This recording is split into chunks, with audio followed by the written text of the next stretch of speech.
Assalomu alaykum hammaga. Bugun biz kursdoshlarimiz bilan Pravoslav Cherkoviga kelyapmiz. Dinshunoslik fanidan.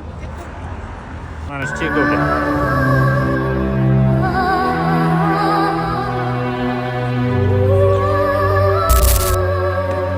Bu qo'l mehnati bilan tayyorlangan mozaika ekan. Buni rasm deb aytish kerak emas ekan.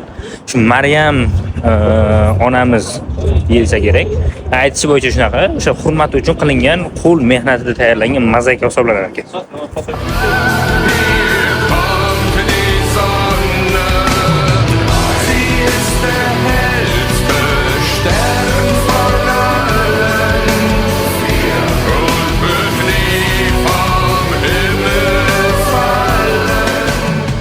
Xullas Pravoslav Cherkoviga kirish mana bu yer o'rta va altar deb nomlanar ekan bu yoq.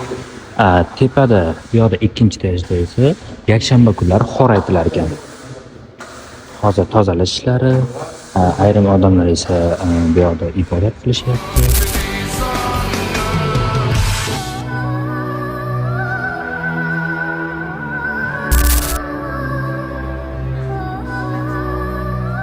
Bu maxsus sham yoqadigan joy ekan. Kimdir yaqini o'lsa, mana bunga o'xshagan shamlarni qo'yib yoqib ketar ekan va sham qachon yonib o'chib bo'lsa, o'shanda o'char ekan. Ungacha hech kim tuginmas ekan. Shu kimnidir yaqini o'lganda mana shu yerga sham yoqib ketishar ekan.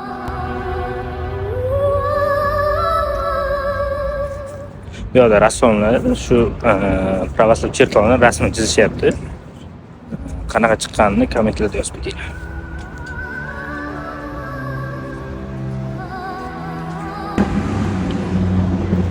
Xullas, shu bilan bugun Pravoslav Cherkoviga bo'lgan ekskursiyamiz o'z nihoyasiga yetdi. Bergan ma'lumotlarim shular. Rus tilini unaqa zo'r tushunmaganim uchun tushunganlarimni aytdim. Sog' bo'linglar, salomat bo'linglar.